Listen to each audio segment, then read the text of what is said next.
ဒီနေ့မှာပထမဦးဆုံးအနေနဲ့ CMC မှာရှိတဲ့မိသားစုအပေါ်မှာအထူးပဲကျေးဇူးတင်ကြောင်းပြောချင်ပါတယ်။ဘာဖြစ်လို့လဲဆိုတော့ကျမ1985နောက်ပိုင်း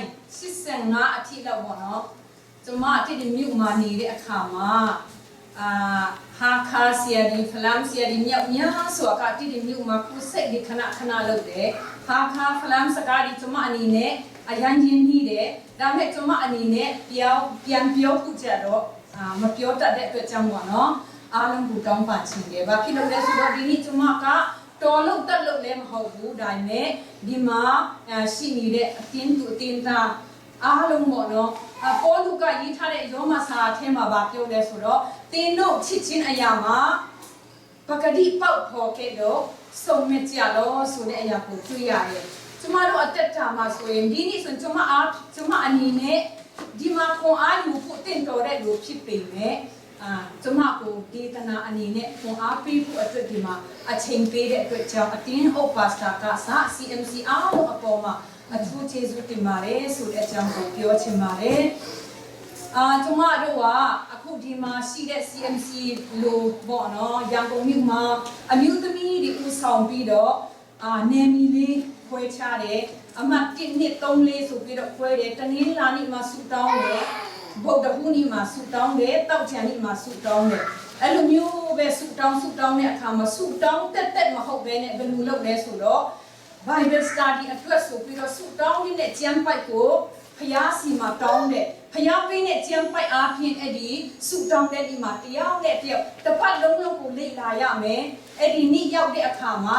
ဒီကျမ်းပိုက်အားဖြင့်ကိုအသက်တာမှာဘယ်လိုခွန်အားရလဲတရားပြီးတယောက်အဲ့လိုမျိုးခွန်အားပေးတဲ့အခါမှာကျမတို့မှာအကျိုးအများကြီးဖျားသခင်ကလာတဲ့ပညာလို့ပြောရမှာလားအများကြီးဖျားသခင်ကပေးတယ်ဒီနေ့ကျမတို့အမျိုးသမီးတွေအထူးသဖြင့်ဖျားသခင်ကတုံးချင်တယ်ဒါပေမဲ့ဘာဖြစ်လို့အဆုံးစွန်ထိတိုင်အောင်မရောက်နိုင်တယ်လဲဆိုတော့ကျမတို့ကဖျားသခင်ရဲ့အလိုတော်တိုင်းကိုမလိုက်ချက်ဘူးဖျားရဲ့အလိုတော်ကိုတည့်ရထားနဲ့ဒီအရာကိုနောက်မှာကြံခဲ့ပြီးတော့ကိုအလိုတော်အတိုင်းသာတွားတဲ့အခါမှာဖျားရဲ့နာမတော်ဘုန်းတော်ထင်ရှားဖို့အတွက်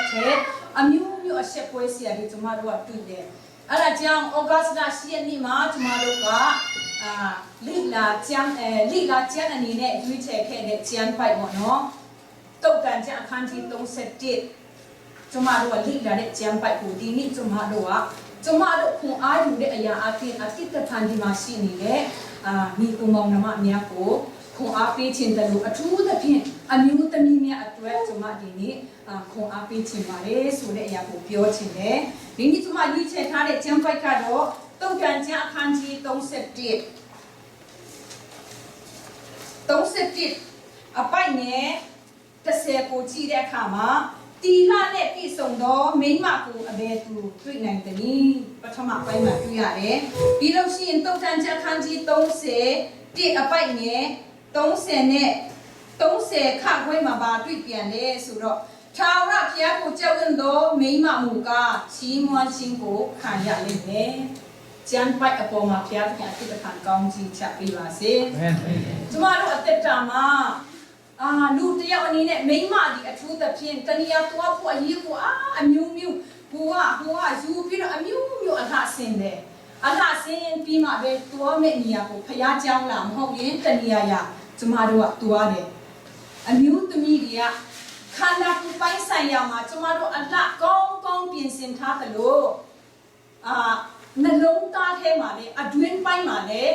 ဖယားရဲ့နှုတ်ကပတ်တော်တမန်တရားနဲ့ကျမတို့နိစင်နဲ့အလှပြင်ဆင်ဖို့အတွက်မိမဒီအတွက်အထူးသဖြင့်လိုအပ်တယ်ဆိုတဲ့အရာကိုပထမအနေနဲ့ပြောချင်တယ်ကျမတို့ကနိစင်မနဲ့လားညမှာပုံမှန်ကြီးထိုးတယ်အဲ့ဒါတော့မှကြီးအများကြီးနော်နိတိုင်းပုံရတယ်ကျမတို့ရဲ့ခန္ဓာကိုယ်ပိုင်းဆိုင်ရာမှာအဲ့လောက်ထိကြီးတွန်းစရာများတယ်လို့ဒီနှလုံးသားထဲမှာနော်ဝိညာဉ်ပိုင်းဆိုင်ရာမှာကြီးအများကြီးရှိတယ်ဒါပေမဲ့အဲ့ဒီကြီးတွေကိုကျမတို့တခါမှလည်းမတွန်းဘူးဒီလိုမျိုးနဲ့ဘယ်လိုပြောမလဲနှလုံးသားထဲမှာ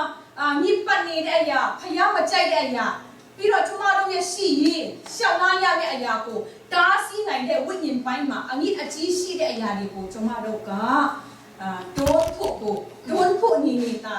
เปเช็ดผู้นีตาเนาะผู้หาเนี่ยผู้เบอละปะทรงผู้หาเนี่ยผู้เบอกองทรงหลุดเทียนปีดตัวเนี่ยค่ะมาพยาเยนามาดอกโหจะมาดสุชาตลุผิดตัดเลยอาจารย์ดีนี่มาคุณนะตีละเนี่ยปีทรงเนี่ยสุดยากะตีละสุดอาจารย์กองเนี่ยลูกเปียวเย็นดีตีละเนี่ยปีส่งชิ้นสุดเลยอยากอาจินกองได้ดูกูเปียวชิ้นได้อยากชิบาเลยอาจินกองได้ดูแล้วพอดูยี่เด็กสาเพมาโลกามากองโดตุเตียเนี่ยไม่ใช่บูสุปีดยี่ท่าจะดูไม่มาได้มาเลยจุมาดูว่าปีส่งเนี่ยดูเตียมาไม่ใช่บูได้ไหมดีนี่มาจุมาดูว่าไอ้ยกโชว์ได้ดูเตียกูมีโลกเช่นไอ้ยกโชว์เลยปีดปีนี้มีสิได้ดูเตียกูด้วยไอ้เว้ดีรู้เว้ชีมวันจัดเลยได้ไหมกูยังอัลลาปาดีกองตัวเองเป็นตัวมาจุมาดอกกูชีมวันงามเขาดอกกูพี่ดอกงาดอกปีนี้สิได้ดูเว้สุพี่ดอกกูหาเนี่ยกูปีนี้สิได้ดูเทียมไปไหม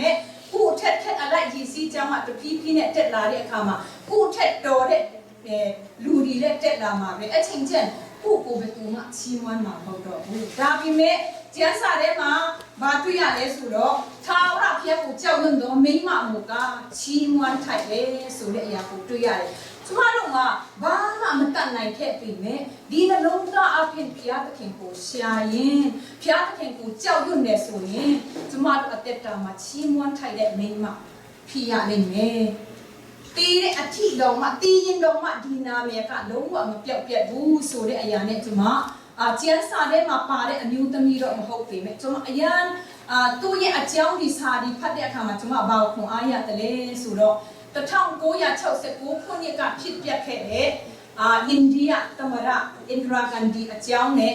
อเมริกันดีอาเจ้ากูจุมาขาพัดดูเดอายันเบของอายะเดบาพี่น้องเลสุโรเช่าเสกูคนเนี่ยมาอเมริกันดีกะลากกะบากูเต็ดปีโรแต่เด็กขามาตัวเราอย่างอเมริกันอันนั้นดอกเอ็มมาไซทูเดขามา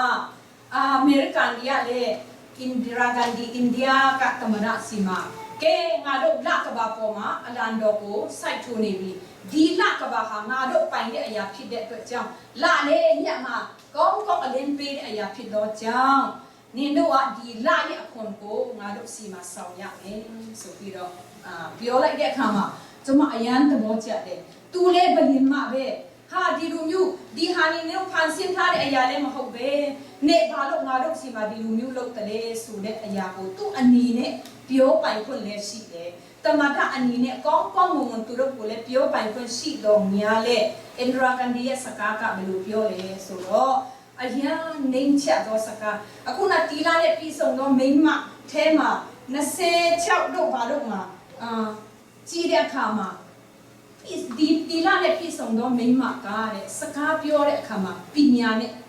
อาเป็นสกาเปียวเลยมิตรเนี่ยชูตาโดสกาเปียวเลยสุดเลยอยากพูดถึงเด็กขามาดีเอ็นดรากันดีอะโดตู้พยาโดตู้ยงจีเลยเนี่ยดาเนี่ยจุมาโดคริยันแก่โดดีอัตเตชินโนมุโดพยาโดตัวยงจีมาหกแค่ปีเมตู้ยอัตเตตรามาเวลาที่ติงขันเสียอยู่เสียกองทะเลสุดตูกาโอจุนโรจุมาโดเนี่ยอินเดียในงานอายันสินเยเดเนาะอะไรเจ้าดีละกูโดจุนโรจุมาโดเนี่ยในงานกูมาทนเล่นสีบานเนี่ยสุดปีโดเปียวไล่เด็กขามากูรู้เนี่ยเบกันนั่นโดมาเลยตูโดมาแบบบาเลยจูเนี่ยบาเนี่ยที่รู้มิวช่วยปีโดกูมาตูโดอเลียนปีดำเขาพยาพันสินท่าเดียพิเดก็จังตัวเลยแกดีละกูดีอินเดียในงานอโปมาทนเนี่ยเนาะมาเลี้ยงสีเนี่ยเราเปียวเด็กขามาผู้รู้เดียกันเลยมาตั้งไหนเราอาจจะจุมาดูอันยูตมีเดียเราผู้หาเนี่ยกูอาหกเทนเนี่ยหามีอะไรขามาก็ดีรู้สุพิโรเบตูมายันมามูยันดองมาผู้หาเนี่ยกูตุ้มยาพอมาอันยูเนี่ยเล่นยูทูเทนเนี่ยอันยูตมีดีผิดเลยอะไรจังจุมาดูอัตเตตรามาดีลาเนี่ยพี่ส่งดูอันยูตมีอาจารย์กูเปียวเด็กขามาเอ็นดรากันเดียเรายงจีตุมาหกแค่เป็นเนี่ยจุมาอันนี้เนี่ยอายังคงอาอยู่เลยอันยูตมีเดียวคือเด็กประจำดีนี่จุมาชัดปีดอกของอาเป็นชินน้ำพิบาเลยอาจังจุมาดูอันยูตมีดีอัทุตะเพียนพยาตะพินาตรงพิชินเลยอะไรจังดีอันยูตมีดีเย่อาจารย์กูต้องการจะเนี่ยมาส่งเรียนสัวยีท่าเด็กเพียนตุอัตเตตรามาอันยูตมีเตียวยีอัตเตตรามา မိသားစုအတွက်သူတယောက်ပဲညီညွတ်ခြင်းမရှိပဲပွားစီဆိုတဲ့အရာကိုမရှိဘူးသဘောထားကြီးစွာနဲ့သူကအမြဲတမ်းအလုပ်လုပ်တယ်ဆိုတဲ့အရာကိုတွေ့ရတယ်အမျိုးသမီးတွေသဘောထားကြီးဖို့ဖခင်သခင်ရဲ့အလိုတော်ဖြစ်တယ်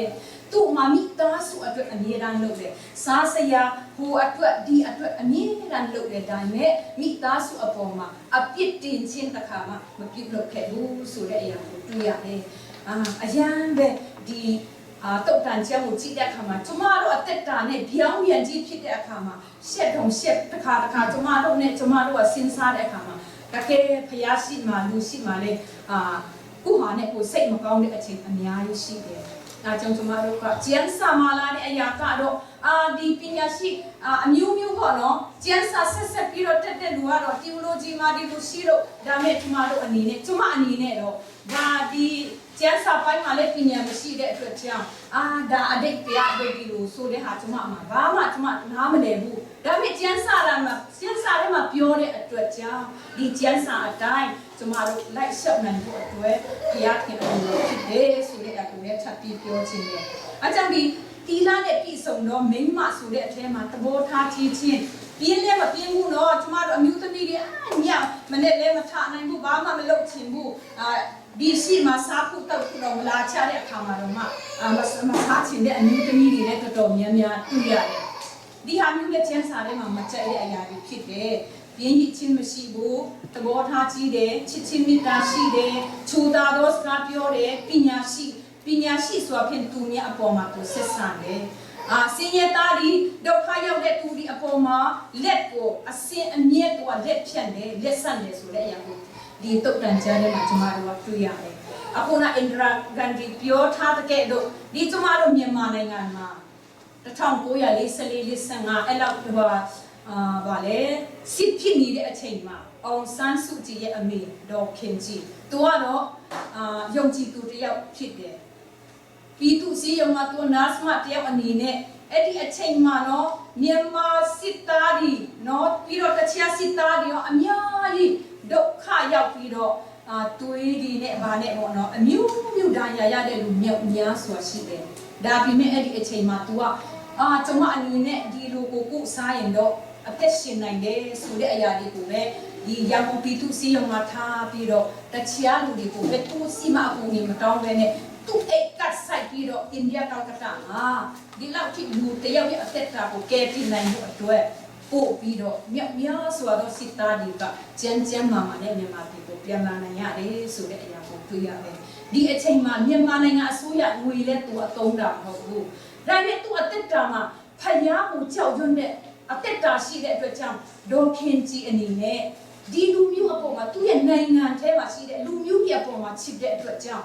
ဘယ်သူနိုင်ငံတော်အစိုးရရဲ့ဗန္ဒာကိုလည်းသူကလုံးဝကိုတောင်းချင်းနော်ပြုတ်ချင်းမလုပ်ဘူးသူကိုယ်တိုင်ကာလကတ္တအထိမှာပို့ပြီးတော့မြောက်များဆိုတော့လူရဲ့အသက်ကိုကယ်နိုင်ရဆိုတဲ့အရာကိုကျမတို့ကတွေ့ရတယ်အားကြောင့်ကျမတို့အသက်တာမှာဒီဒေါ်ခင်ကြီးအဖြစ်နဲ့ကျမတို့အများကြီးခွန်အားယူဖို့အများကြီးတွေ့ရတယ်သူလည်းတကဘာလုံးမှာဒေါ်ခင်ကြီးရဲ့အသက်တာကိုနော်တကဘာလုံးကအတိအမှတ်ပြုပြီးတော့မြန်မာပြည်ရဲ့မိခင်ကြီးဆိုပြီးတော့စုတစိတ်တော်မှာခံစားရတဲ့အထီတော်မှာဘုရားတခင်ကသူ့အသက်တာကိုအသုံးပြုတယ်ဆိုတာကိုကျွန်မတို့ကတွေ့ရတယ်။အဲကြောင့်ကျွန်မတို့အသက်တာမှာကိုမိသားစုပဲနော်ကိုအတိုင်းအဝိုင်းပဲမဟုတ်ဘဲနဲ့နော်လူဒီအပေါ်လူသားတိုင်းအပေါ်မှာကိုမှငွေအားဖြင့်မဟုတ်ရင်တော့မှနော်ပြီးတော့ဒီအားဖြင့်မဟုတ်ရင်တော့နှလုံးသားအဖြစ်ဖျားစီမှာဆုတောင်းပေးခြင်းအဖြစ်အမျိုးသမီးတွေကဖျားနိုင်ငံတော်အတွက်အလုပ်လုပ်နိုင်တယ်ဆိုတဲ့အရာကိုလည်းထပ်ပြီးတော့ပြောခြင်းတယ်ဒီအမျိုးသမီးနှုတ်အကြောင်းကတော့ကျန်းစာထဲမှာပါတဲ့အရာမဟုတ်ဘူးဒါပေမဲ့ကျွန်မဖတ်တဲ့အခါမှာအယံခွန်အားရတဲ့အရာဖြစ်တဲ့အတွက်ကြောင့်ပထမဦးဆုံးအနေနဲ့ကျွန်မခွန်အားပေးတိုက်တွန်းတဲ့အရာဖြစ်ပါတယ်ပြီးတော့ရှင်အခုကျန်းစာပိုင်းမှာဆိုရမယ်ဆိုရင်ကျမတို့အသက်တာမှာပထမဦးဆုံးကတခြားသောအရာတဲ့ဖယားတခင်ကိုဦးစားပေးတတ်သောအမျိုးသမီးများဖြစ်ဖို့အတွက်ကျွန်မအထူးသဖြင့်ကျွန်မအမျိုးသမီးတွေပေါ့နော်ကျွန်မခွန်အားပေးလိုပါတယ်ကျန်းစာထဲမှာတွေ့တဲ့အခါမှာမာရီအသက်တာကိုကြည့်မယ်ဆိုရင်အပြိုစင်ဖြစ်သောအမျိုးသမီးမိမပြူလေးဖယားတခင်ရဲ့ကောင်းကင်တမန်ကလာတယ် နေမှာကိုဝန်ဆောင်ရမယ်ပဋိသတိဆွဲယူရမယ်ဆိုတဲ့အချိန်မှာဘယ်လောက်ထိသူ့အတွက်လက်ခံဖို့အတွက်ဘယ်လောက်ထိခက်ခဲမလဲဆိုတဲ့အရာကိုကျမတို့ကတော့ပုံပြင်အနေနဲ့ပဲနော်တီးပြီးတော့ခရစ်တော်ရဲ့တက်တော်စင်တော်မှာအလို့ရတလားမမင်းနဲ့ဒါပေမဲ့သူ့ရဲ့အချီအနီစဉ်းစားပြီးတဲ့အခါဘယ်လောက်ထိခက်ခဲမလဲဒါပေမဲ့အဲ့ဒီအချိန်မှာဘယ်လောက်ခက်ခဲသူကကိုရောရဲ့အလိုတော်တိုင်းဖြစ်ပါစေဆိုပြီးတော့သူကဝန်ခံလိုက်တယ်ဆိုတဲ့အရာကိုတွေ့ရတယ်ရှင်လူကာအခန်းကြီး1အပိုင်ငယ်38ထဲမှာရှိတယ်အကြောင်းဒီကျမတို့အတားမှာကျမတို့ကတော့လွယ်တဲ့အရာတွေနော်ကောင်းသောအရာတွေပဲဖျားစီကကျမတို့ဝန်ခံခြင်းတော့စိတ်ရှိတယ်ခက်ခဲသောအရာကိုလာတဲ့အခါမှာပူတော့ဘာလို့တမီးကိုဘာလို့သားကိုဒီလိုမျိုးကိုခံခိုင်းတယ်လေကြုံခိုင်းတယ်လေဆိုပြီးတော့ကျမတို့အဖြစ်တဲ့အချိန်များစွာရှိတယ်ဒါနဲ့ကျမတို့အသက်တာမှာအကောင်းလာအဆိုးလာ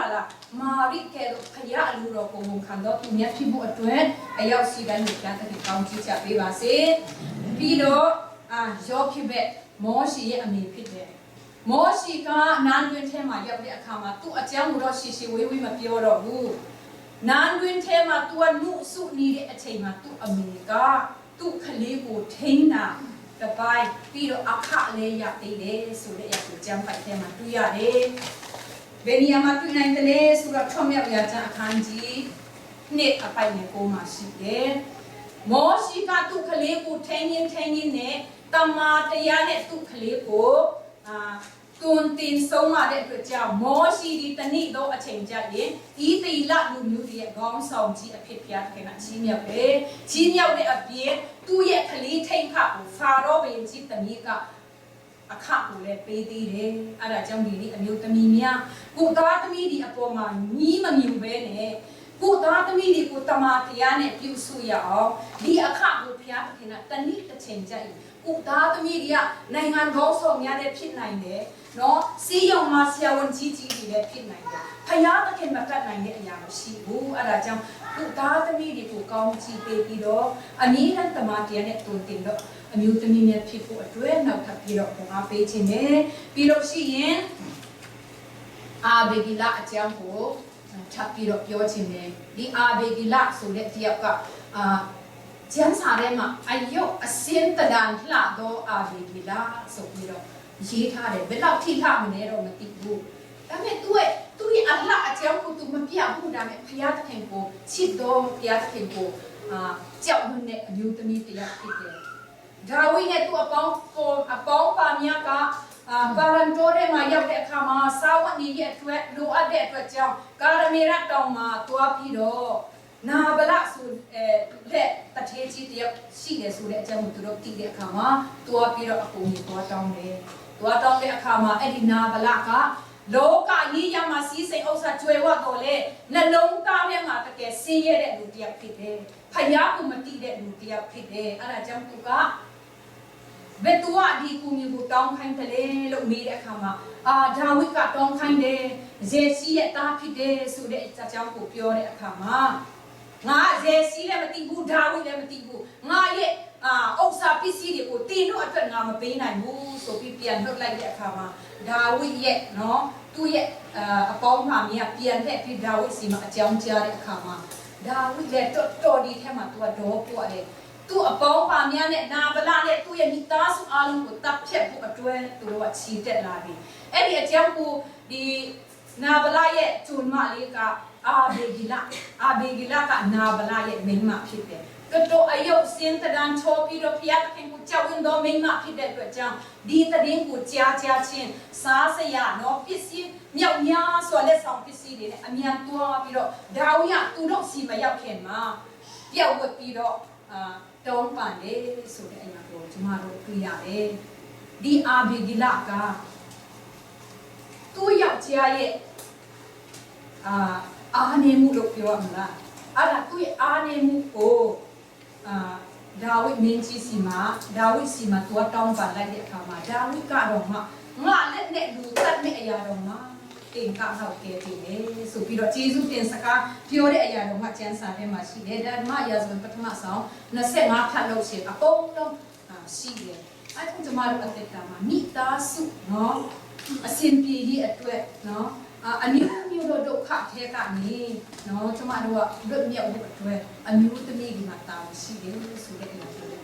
ပြောချင်တယ်အဲ့ဒါကြောင့်အာဘီဂီလာကဲ့သို့အရာမှာနော်ကိုယ့်ရဲ့ယောက်ျားကိုအမျိုးတစ်တင်ချင်းမရှိဘူးဒါနဲ့ဒီအရာကဒီဘူးလို့ဝင်ကောင်းနေဆိုရက်ကိုကောင်းမဆုံးဖြတ်ချက်ပြီးတော့ဒါဝိစီမှာတွားတောင်းပန်လိုက်တဲ့အခါမှာဒါဝိရဲ့စိတ်ပြီးတော့မိသားစုပေးချင်းဝင်တဲ့ကနေအာဘီဂီလာကသူတို့မိသားစုကိုကဲနိုင်တယ်ဆိုတဲ့အရာကိုလည်းဒီမှာတော့တွေ့ရတယ်ပြီးတော့ရှိရင်ရုတ္တဝတ္ထုကိုလည်းအရာကိုအားရစရာကောင်းတယ်ရုတ္တအတက်တာကိုကြည့်မယ်ဆိုရင်သူယောက်ျားလည်းမရှိတော့ဘူးသူယောက်ျားရှိသေးတော့တော်သေးတာပေါ့ယောက်ျားလည်းမရှိဘူးသူရဲ့ယောက်ခမနဲ့ဒီနှစ်ယောက်တည်းဒါပေမဲ့သူယောက်ခမကိုတော့သူမစွန့်ပစ်ဘူးကိုရောရဲ့ဖယားကိုငါဖယားဖြစ်နေတယ်ဘယ်လောက်ထိသူ့မှာဆွေမြင်းကင်တွယ်တယ်လေဆိုတဲ့အရာကိုတွေ့ရတယ်အဲကြောင့်ကျွန်မတို့အတက်တာမှာယောက်ခမလေးရှိတဲ့လူတွေကလည်းနော်ကိုယောက်ခမလေးအပေါ်မှာချစ်ချင်းမေတ္တာထားရအောင်ဒီချစ်ချင်းမေတ္တာဟာလေရောင်ပြန်ဟတ်တယ်ဘာမှအပေါ်ရှိတဲ့ကဲတော့ကိုအပေါ်မှာပြန်လာနိုင်မယ်နော်အဲ့ဒါကြောင့်ယောက်ခမကိုအမြဲတမ်းအမျိုးနဲ့အပြစ်တင်တဲ့လူကလည်းတားပြန်ထွားလာရင်လေတားရဲ့မိမကြီးလည်းကိုအပေါ်မှာပြန်ရောက်လာပါပဲအကြောင်းကျွန်မတို့အသက်တာမှာရုတ္တကဲ့လို့နော်ကိုရဲ့အမေကြီးယောက်ခမကြီးအပေါ်မှာချစ်ချင်းမေတ္တာအပြည့်နဲ့ပြုစုကြရအောင်ဆိုတဲ့အရာကိုလည်းပြောချင်တယ်အက်စတာဘယင်မနောက်ဆုံးအနေနဲ့အက်စတာဘယင်မအကြောင်းကိုပြောချင်တယ်အက်စတာကဘယင်မအကြီးဖြစ်တော်များလဲဒီယူဒလူမျိုးတွေအပေါ်မှာစင်အသက်ခံရတော့မင်းဆိုတဲ့အချိန်မှာသူကတော့ငါဘယင်မပဲငါလုပ်ရင်ရတယ်ဆိုတဲ့အရာကိုမလုပ်ဘူးနေချစွာနဲ့ဒီအရာကိုကြားတာနဲ့သူ့ရဲ့ယူဒလူမျိုးစီမှာပါမှာထားကလေးကဲအစာရှောင်ဆူတောင်းကြပါကျွန်မလည်းအတက်ကိုစတေးပြီးတော့ဘယင်ကြီးစီမှာတွားမယ်အရင်ဘယ်တော့ကောင်းတဲ့စကားလုံးမျိုးသူ့ရဲ့ဘယင်မဖြစ်တဲ့အာနာပါဝါကိုသူမတုံးဘူးဒါနဲ့သူ့ရဲ့ဖယားသခင်ရှိတယ်အသက်ရှင်တဲ့ဖယားသခင်ကိုအားကိုပြီးတော့ပထမအဆုံးဖယားမျက်နှာရှာတဲ့အခါမှာယူဒလူမျိုးတွေမြောက်များစွာကအသက်သေးတွေထဲကနေသူတို့ကအသက်ရှင်ရတယ်ဆိုတဲ့အရာကိုတွေ့ရတယ်အဲကြောင့်ကျွန်တော်တို့ဒီနေ့အသက်တာမှာမာရိကဲတို့အရာအားလုံးဖယားဥဘဝမှာခက်ဒီဖြစ်စေလွယ်ဒီဖြစ်စေဖယားအလိုတော်ခံတော့ဒါအနည်းငယ်ဖြစ်ဖို့အတွက်ပြီးတော့ဒုတိယအနေနဲ့စိတ်နှလုံးကုသားသမီးတွေကိုတမန်တရားနဲ့ပြုစုပြုထောင်တော့ဒီများဖြစ်ဖို့အတွက်ဒုတိယအနေနဲ့ပြောချင်တယ်ပြီးတော့ရုတ္တကဲတော့ကိုရောက်ခမကိုကောင်းမွန်စွာကိုအမေဒီကိုအသက်ရှင်နေတော့မှကောင်းမွန်စွာပြုစုတတ်တော့အမျိုးသမီးများဖြစ်ဖို့အတွက်ရဲ့အက်စတာကဲတော့နေချပြီးဖယားသခင်ကိုသာကိုစားရဲ့အရာခတ်တဲ့ကိုအောင်နိုင်တော့အက်စတာကဲတော့ကျမတို့ဒီမှာရှိနေတော့အမျိုးသမီးများအားလုံးအပေါ်မှာဒီအရာများကိုဒီအသက်တာထဲမှာနော်လိုက်လျှောက်ပြီးတော့နာခံနိုင်နေဆိုရင်တော့ဘုရားခင်ကတော့ကိုမိသားစုမှာအောင်မြင်ခြင်းပေးလိမ့်မယ်ဆိုတဲ့အပေါ်ကျမယုံကြည်ပါတယ်အဲဒါကြောင့်ဒီနေ့kunအားပေးသွားတော့အရာများအပေါ်မှာအရောက်ချင်းစီတိုင်းအတွက်ဘုရားသခင်ကအတိတ်ကကောင်းချီးချပေးပါစေအာမင်